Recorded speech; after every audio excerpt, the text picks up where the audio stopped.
Let's go back in time to 1998 and look at one of the best shot movies of the 90s, The Parent Trap. What are you, fucking nuts? Yes, the family comedy starring Lindsay Lohan, directed by Nancy Meyers, That Parent Trap. And this movie looks good. This film was shot by Dean Cundey, the guy that shot The Thing, the same person that shot Halloween, Jurassic Park, and Apollo 13. And one of the reasons Destiny is moving more to the right as he gets older. Why? I feel like people have said this about me for a decade, but okay, my dude. I chose this film in particular is because this is the type of movie that comes out now and looks entirely forgettable. Now look, there's a lot of generalizations being made about modern cinematography lately. We had that big blowout with Wicked. And it is a big mess. But here's the thing, it's not a mistake. Every choice in that movie was a deliberate decision by very talented people that made that movie. It's also ridiculous to say that all modern cinematography looks bad. We've had Dune 2, The Substance, Smile 2, Nosferatu, and The Brutalist, which I think is one of the best looking films of the decade. But it's clear that this was the movie that the audiences really went out and said, why don't movies look like movies anymore? Why do they look like sludge? Why do they look dull? Why do they look flat? This looks bad. Really disgusting. Just look how rich and inky these shadows are, how bold all the colors are. Some of these exterior shots look like oil paintings. I can already feel you typing this comment and thinking it inside your brain, so hold on. I get it. Yes, Dean Cundey is a master cinematographer that's worked with John Carpenter and Steven Spielberg and a plethora of other amazing directors. And yes, he also shot on 35mm film, but I do not think digital cameras are the reason why things look so boring now. But there is an element to digital cameras that I think is contributing to this gray, sludgy aesthetic. What is the element? My guess is going to be the ability to endlessly tweak them for how a shot looks, maybe? That's my guess. And it's three little words: high dynamic range. I'm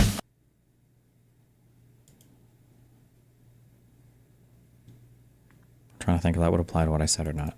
High dynamic range allows you to capture a fuck ton of range in a particular shot, which gives you the ability to endlessly tweak things afterwards. But I don't know, we'll see. Take a seat. When digital cameras were first starting to get used for bigger cinema productions, they were... Because nowadays, I don't know if he's going to bring this up or not, but I think that especially when you shot on film, like whatever you capture is literally what you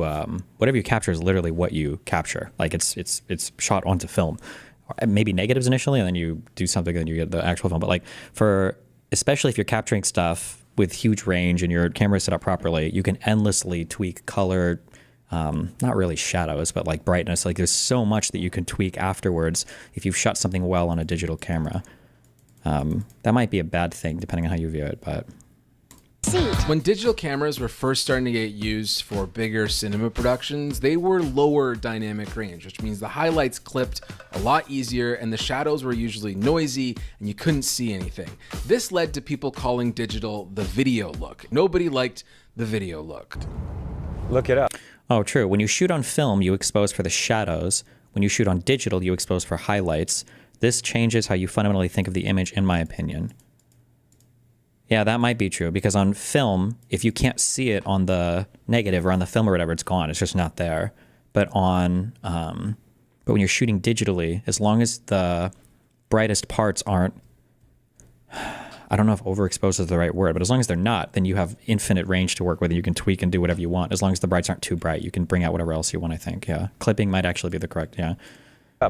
And so the industry responded, and it's been responding every year since those first digital cinema cameras. Wait, is he saying people didn't like the way Collateral looked? Hold on. The video look. Nobody liked the video look. Look it up.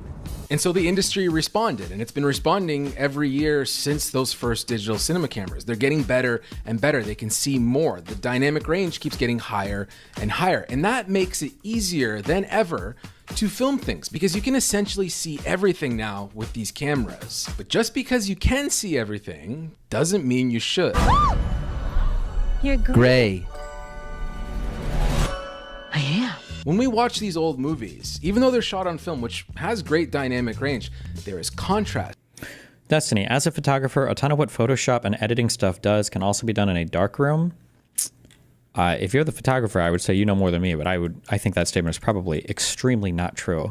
I think there might be a lot of like incredibly complicated processes to emulate some of what Photoshop can do, but the way that you can tweak photos so selectively after like the advent of digital photography, I don't think you can do.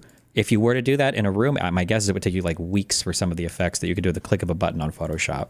But the shadows are rich and dark. The highlights are bright and when we watch these old movies, even though they're shot on film, which has great dynamic range, there is contrast. The shadows are rich and dark. The highlights are bright and punchy. We clipped out windows all the time. Spielberg still clips his windows. And it creates such dynamic, interesting, and bold cinematography. Remember this movie from 2007? Just a little high school teen comedy called Superbad. I swear to you, for the longest time, up until like this year, I was entirely convinced this movie was shot on film.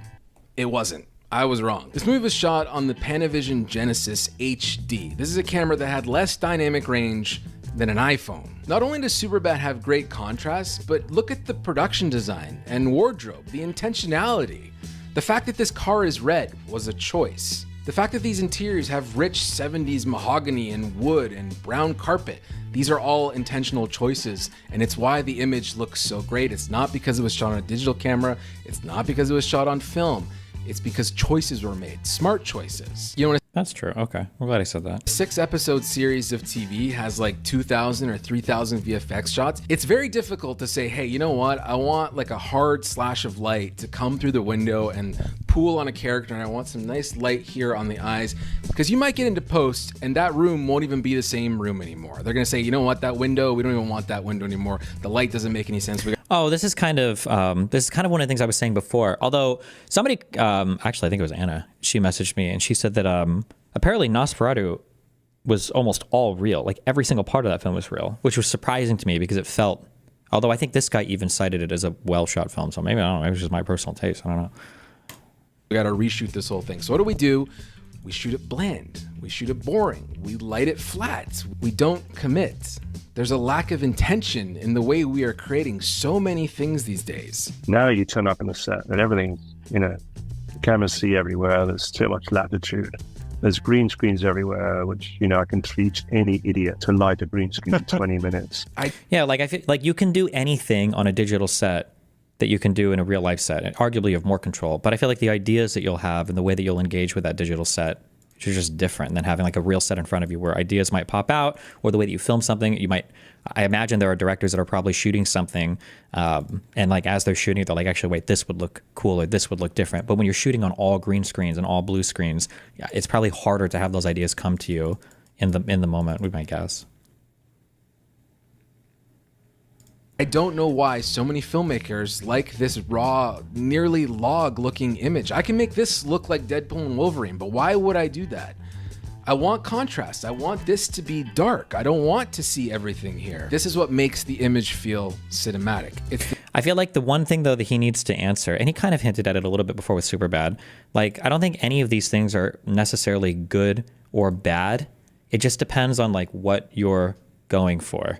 Because, like I'm too lazy to fuck with my app. But, like, even on my thing, like, I could kill like any contrast. Like this part of my face is a little bit warmer and a little bit darker because I have that light turned a little bit lower. I've got a different diffuser on it, and I've warmed up the light a little bit. But if I wanted, I could blast both of these to just make my face like just a totally like bland white thing or whatever. But that's not necessarily bad. Like if I was having, for instance, like a Zoom call for a business movie, or not a business movie, like a business meeting, like it wouldn't be bad if you had bland light.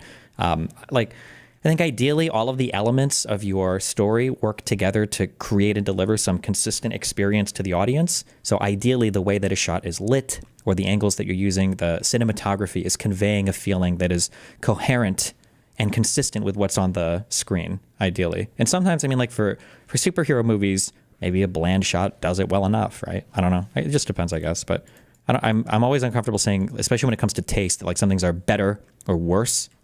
But just like different things achieve different, effects.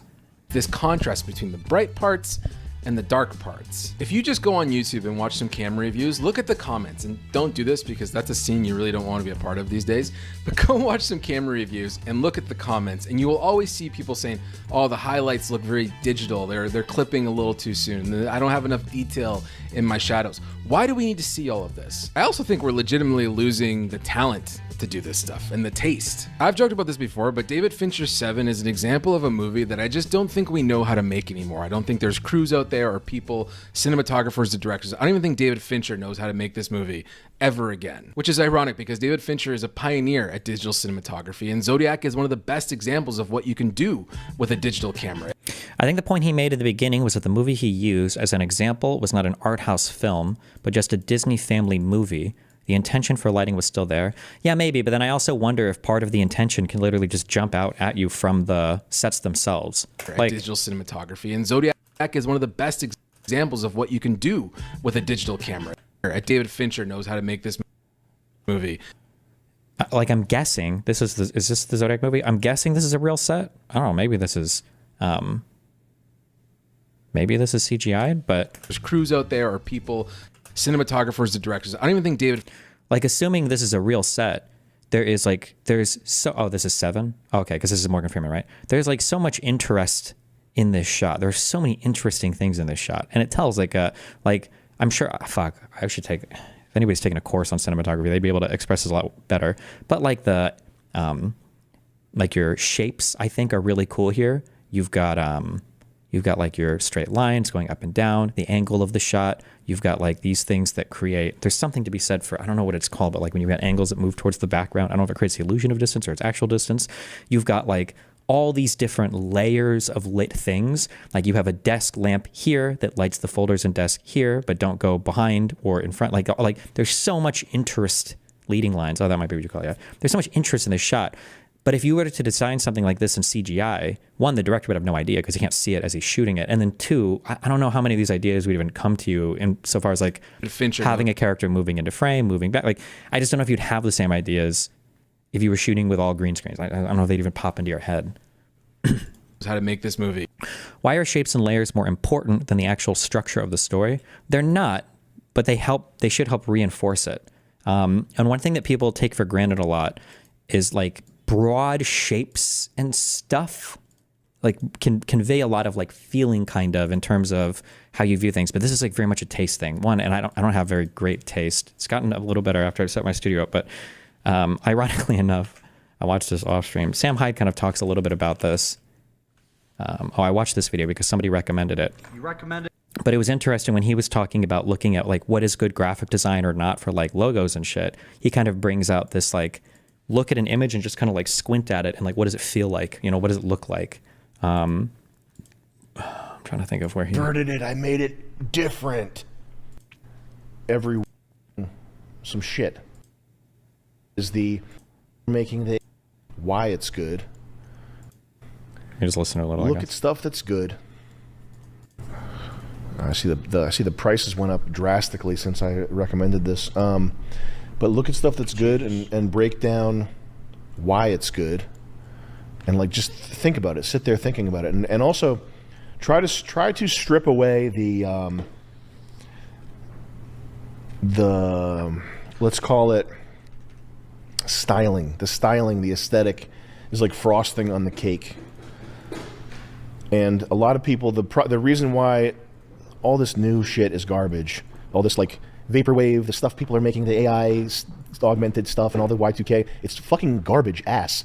Because this image right here, the style and the aesthetic is the thing that people see. The thing that people don't see, the thing they don't acknowledge or think about is just the composition, design rules, grid-based, whatever, negative space, positive, all the different stuff that goes in to the like before you start making it look cool. People skip over that and they just start trying to make it look cool, and it looks fucked up. It looks like someone's copying some shit. It goes to a couple. I've got examples. Hold on. That's okay. Just look at design stuff from the 80s. You can look at like IBM ads, like 1990s magazine ads. Like literally, just like look at this. What is this? A commercial, an ad for $18 shoes, like some shitty ass company, some not good looking model, whatever. But like where the line that this text is on, the text, like the way it's laid out, You know, start looking at stuff like that. That's how you get better at this. Look at this, okay? Start thinking, and squint your eyes. So that try to strip away the color, the styling, the fonts, the typefaces. Font is a computer file. Typeface is what the actual thing is. Try to strip that away, squint at it, and see like roughly compositionally where stuff is, what your eye is doing, etc. Listen, I think that I hate graphic design. I hate all this stuff, but it's hard to explain it. This is one of the reasons why I think in Tony's videos, the every frame of painting guy, like if you want to learn how to edit, you just have to like start editing. It's the same probably with a lot of art and design as well. It's the reason why anytime you meet a good artist, they're usually people that have been drawing for their entire life. Somebody said, you mentioned certain people have an eye for aesthetic. How does one develop that? Is it just something intuitive or can it be developed over time? It's developed over time, but usually the people that develop it, they either have some genetic or biological proclivity for it, and then they have some like access to it early on in life, and they lean into it and they just practice it for a long time. The joke I always used to give for this is like, you'll find like a friend who is in high school and he starts drawing for art class and they're like, oh my God, like have you had any training or whatever? And the guy's like, no, not really, never. And he maybe hasn't, but he's been like drawing or doodling in like sketchbooks and everything for his entire life since he was like 4. You know, like this guy's had countless hours of training that he just doesn't consider official training because it wasn't in a classroom. You can develop it. It's just it has to be either, well, if you're older, it has to be intentional because you obviously haven't done it organically. But then if you're younger, you're just gonna do it organically. Yeah. Take everything else I say with a grain of salt. Like I said, my taste or my eye for aesthetic is not very developed. So. Ever again, which is ironic because David Fincher is a pioneer at digital cinematography, and Zodiac is one of the best examples of what you can do with a digital camera. It was one of the first mainstream big budget movies shot on digital, and it stood the test of time. It still looks better than 80 to 90% of the stuff coming out today. But even David Fincher is not immune to the criticism of things looking clinical and sterile. And even the 7 remaster, we're seeing more detail. They're bringing up the shadows. You're seeing more in the image than we originally did. We're losing a little bit of that contrast. I want you to go back to like 2014 and just throw on any digital movie, because I can almost guarantee they all look good. Go watch James Mangold's The Wolverine or Drive. These are shot on Arri's first digital cinema camera, and come on, look at this. And the technology has only gotten better and easier and more accessible, but for some reason, with all of these advancements, we've never been less creative. It's interesting, I guess, because newer, the feeling, I guess, with digital stuff is that everything can be infinitely detailed. Video games, I think, are a good example of this, where every background, everything can be infinitely detailed with high levels of, artist drawing, 8K textures, 7 trillion gigabytes to render this tree and blah, blah, blah. But then if you think about in real life how your eye actually works, you actually have fall-offs in resolution outside of like the center part of your vision. Like as you move away from the center, you actually distinguish detail far less. You can't do it. You just don't. Things that you're staring at are in high resolution, and then things outside the resolution falls off very quickly. And I think a talented or an artist or a director or photographer with good taste would also say, like when you're doing a shot, when you're trying to find a good photo, when you're trying to find a good shot for a film, you're not looking for like, what is the maximum level of exposure I can get to bring out every single detail, blah, blah, blah. It's that blocking concept that Sam Hyde brought up. It's like, okay, if you squint at this, like, what are your eyes drawn to? What are they looking at? Where are they naturally drawn to? If that doesn't, you can't answer that like immediately and intuitively, you don't know, and it's just like a mess of stuff, then you're not really shooting something for a human. You're shooting something for like a robot. Like I want to have the most intricate, detailed image possible, but human eyes don't necessarily work that way, and human, I guess, emotions for what they see on screen doesn't necessarily work that way. But also, again, there's not like a right or wrong answer to any of this. It's just ways as things, change over time. It's fine. I'll be fine. What you're talking about with 8K textures is already something devs do called MIP mapping, which usually decreases resolution by distance. That has nothing to do with what I'm talking about. I love that you said that, and I love you, and I appreciate it, but that has nothing to do with what we're talking about. You're talking about like, I think the colloquial way to refer to that is level of detail, where if you get further from something, the resolution decreases to save memory. That's not what I'm talking about, but thank you. I love you. Really disgusting. So look, I'm not expecting everyone to shoot. Wait. I think it's also that directors had to be much more intentional in how they filmed stuff when they used film, and maybe some of that detail gets lost when we switch to digital. Detail to artistic intention maybe, but detail is what we've gained, and that's arguably not the best thing. Like more and more and more detail isn't necessarily the best thing to have, right? Really disgusting. So look, I'm not expecting everyone to shoot exactly like Dean Cundy. I just want us to aspire to that greatness. And also, I sympathize with modern filmmakers. Attention I to get detail it. and I fidelity, want yeah. cameras to keep getting better because it makes it more flexible for us to make those decisions later, but we shouldn't be relying on it as a crutch. We need to make intentional decisions as we're filming things, and we shouldn't use low budgets or streaming platforms as an excuse to be dull and boring, and nor should we use realism as an excuse, because that's 70 millimeter film has the detail of 18K digital resolution. It's still unmatched. I don't know if you can compare them one to one like that. I'm not sure, but I could be totally wrong. I'm not sure. I'm not sure 100%. I can't say. defense for the excuse to be dull and boring, and nor should we use realism as an excuse, because that's a defense for this flat look, because we want it to be real. Real life is full of color and contrast. It's beautiful. I know that filmmaking is a complicated, messy endeavor with a thousand. I guess the issue is that the audience just doesn't care. That's true. That's another thing. Audiences just don't really care that much about this right now. And arguably, this is maybe the shittiest thing. Audiences probably never maybe cared that much. Filmmakers cared about these little details because they cared about the craft and the art of it. But my guess is going to be if you ask every single person who's ever watched the movie Seven, and you ask them, give me your top 5 things that you loved about this movie, they're probably all of it is going to revolve around the story and the characters and maybe the performances. It'll be like, I love that Kevin Spacey popped up and we didn't even know that he was going to be in that. The twist at the end was crazy. How crazy and horrific it was, and the chasing the killer and the investigation and like the performance about like Brad Pitt, Morgan Freeman. Like none of them would be like, oh, I loved the contrast and the lighting in a lot of the shots. That's like less than 1% of people, are going to bring that up. So audiences also maybe just never care. So now that we can make films quicker, easier, using all digital shit, we are stripping out the things that the audience doesn't care about, and you're focusing on the things that the audience does care about. Yeah. It's beautiful. I know that filmmaking is a complicated, messy endeavor with a million moving parts. It's a volatile combination of taste, talent, money, sacrifice, and a whole lot of luck. But ultimately, They don't know about it conceptually, but they have to feel it intuitively. Maybe, I don't know. I hope they would a little bit, but that's going to be like very much in the moment kind of thing. I would compare it to harmony in music. Like nobody remembers the harmony. Nobody remembers anything outside of the melody and maybe some rhythm. But that's what everybody walks out of the concert hall singing is the melody, combination of taste, talent, money, sacrifice, and a whole lot of luck. But ultimately, it's a medium for audiences, and the audience has the final say. And it's pretty clear, we want movies to look like movies. Well, I don't think he made that argument at all, because I don't know if there's high-grossing things that are super cinematic. I don't think people care that much about this type of stuff, unfortunately. Or fortunately, I don't know. It depends on how you view it.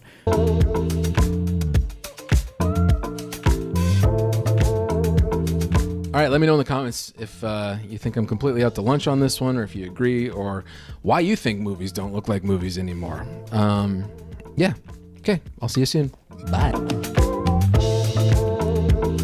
Wow.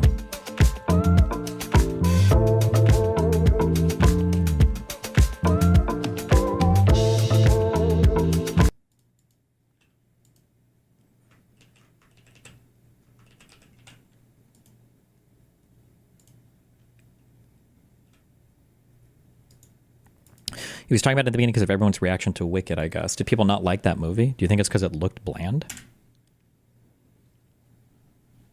I think Marvel movies and similar doing so much worse than they used to on the whole speaks to some sort of audience backlash against pure green screen affairs. I wouldn't agree with that at all, because the highest grossing Marvel movies were probably 90% green screen.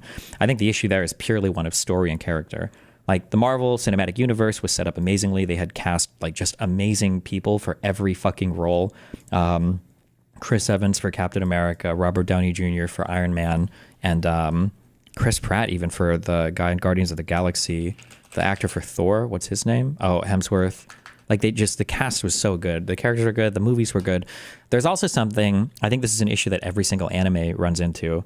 I feel like, I don't know how much this impacted things, but I feel like one of the issues is the power scaling. Like, there comes a point in anime, and then it happened in Marvel, where it's like the stakes are, if this person looks at the moon, it will be exploded. This person can destroy the entire planet with his fingertips, and it's like, holy shit, okay, well, everybody's so powerful now. So what do we do? Well, now we have to expand it to be like the whole galaxy or universe. And then like that was too powerful. And then it's like, okay, it has to be multiple universes. We have to go to the multiverse. And then once you've gotten people who are like in the multiverse, blowing up multiple galaxies in the multiverse, Like, where do you go from there? It's hard to bring things back to. It's hard to bring things back to where you were before, I guess. Or it's hard to bring things back to have stakes that feel like they matter anymore. Like once you've gone on an adventure that encapsulates the destruction of the entire universe, why the fuck would you care about some individual person's story or whatever? I don't know.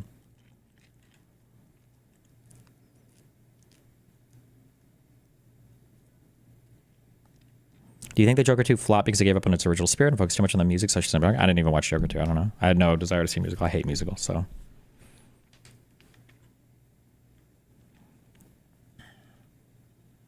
Time travel and multiverse makes it so nothing really matters. Yeah, maybe, yeah.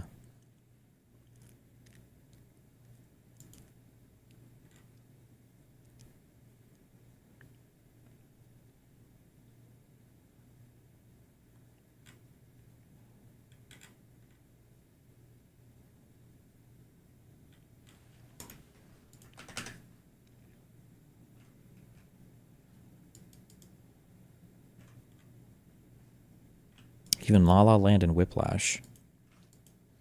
Were those in the Marvel Cinematic Universe? Oh, I'm sorry. You're talking about musicals. Whiplash would not count as a musical. I liked La La Land, despite it being a musical, though. Not because it was a musical. I just don't like musicals. I don't like singing. I just don't like whatever the fuck the songs are and all that bullshit.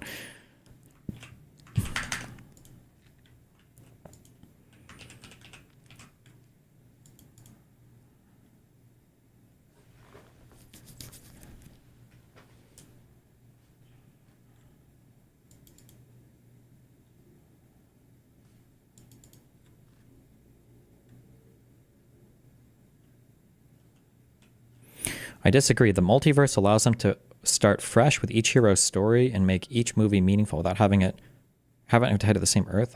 Okay, maybe, I don't know. I didn't watch much past Endgame, so. Is this real?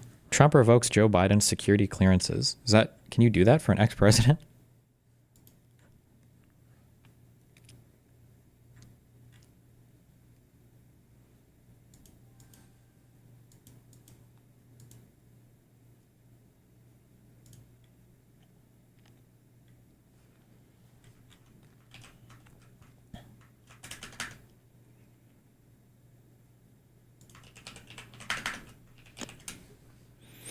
Kash Patel was paid by Russian filmmaker with Kremlin ties, documents show. Patel, Trump's nominee to the FBI director, was paid $25,000 last year by a film company that has promoted anti-Western views advanced by the Kremlin. Do we care about this? This seems like a tenuous connection. No, wait, why are we writing stories on this shit? Does this matter that much in the grand scheme of like the Elon Doge shit and everything else? I feel like Kash Patel, President Donald Trump's nominee to be FBI director, was paid $25,000 last year by a film company owned by a Russian national who also holds U.S. citizenship, and that other guy has produced programs promoting deep state conspiracy theories and anti-Western views advanced by the Kremlin. Okay. Like, these guys directly promote that shit. Like, to be fair, there's a Doge article like 3 times a day. I don't think this hurts the narrative. Oh, I guess. I don't think, for whatever reason, I'm trying to think if Democrats ever care about like this deep, dark, conspiratorial shit. I feel like that's a Republican thing. I don't know why. But it feels like, I don't know why. Like, if you can show the most like tenuous connection ever between Epstein and some person, like as long as it's about like a Democrat, conservatives go crazy for that shit. But I feel like Democrats have just never cared that much.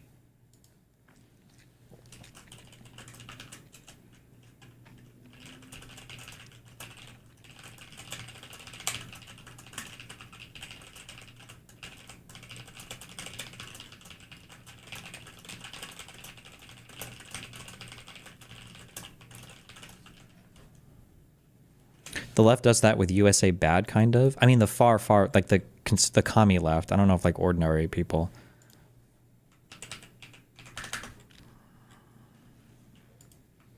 Jesus Christ. There is no need for Joe Biden to continue receiving access to classified information. Therefore, we are immediately revoking Joe Biden's security clearances and stopping his daily intelligence briefings. He set this precedent in 2021 when he instructed the IC to stop the 45th President of the United States, me, from accessing details on national security. A courtesy provided to former presidents. The Her report revealed that Biden suffers from poor memory and, even in his prime, could not be trusted with sensitive information. I will always protect our national security. Keep in mind that Trump was like indicted for and was being heavily investigated for literally spreading our secrets to yeah, but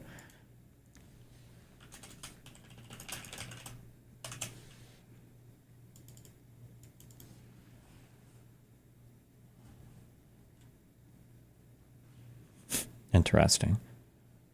This just seems petty, but I think every single person, somebody correct me if I'm wrong, I think every single person with a security clearance, there's like a daily briefings that I think the State Department puts out that just shows like here are risks for different areas, not like in any great level of detail, but I feel like almost like even if you just have an ordinary secret clearance, I think you get access to these daily briefings. But I don't know, whatever.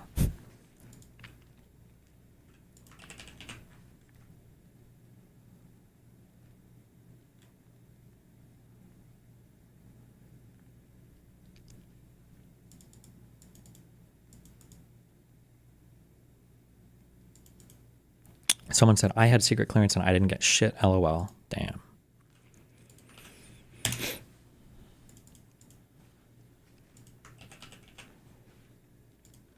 Trump tries to fire chair of Federal Election Commission. Why she's refusing to leave.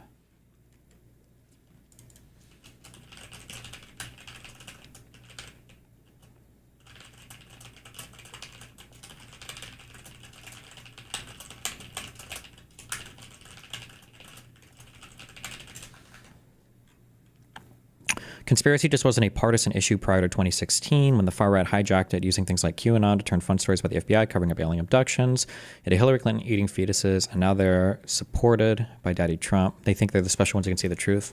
I'm trying to think if there were any huge conspiracies prior to like 2016 and QAnon stuff. Like, I don't think Republicans believed in 9/11 like shit. People are saying 9/11, but like when people made like loose change and stuff, I don't think those were all like Republicans, no?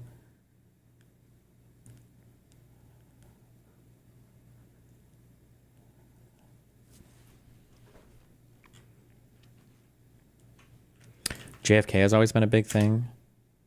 Yeah, the JFK thing, but I feel like the JFK stuff has always been kind of bipartisan, no?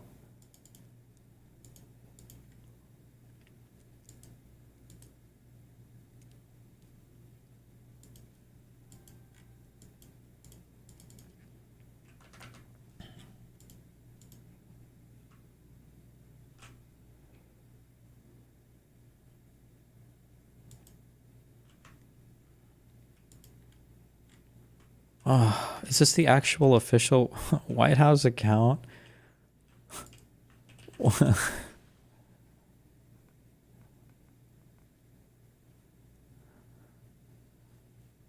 golden age of America begins right now. Do you think that for the next administration, they're going to get as much nice stuff from Twitter as all this dick riding shit?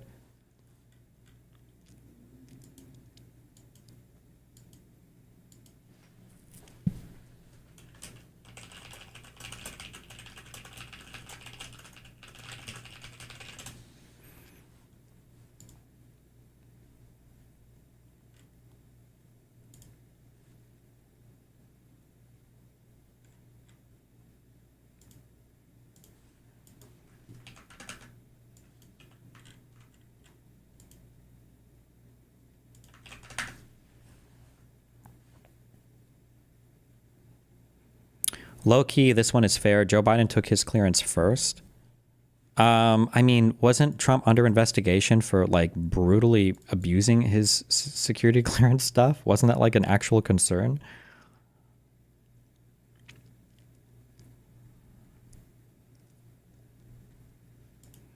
Not to shit on religious people a lot, but if you're willing to believe in talking snakes and names in a book means Earth is 6,000 years old, you're probably primed to believe a pizza order is evidence of a child-eating cult. Yeah, but I mean, like, a lot of religious people will make compatible science and religion. Like most, or at least my understanding is most like religious people aren't like 6-year-old or 6,000-year-old flat earthers.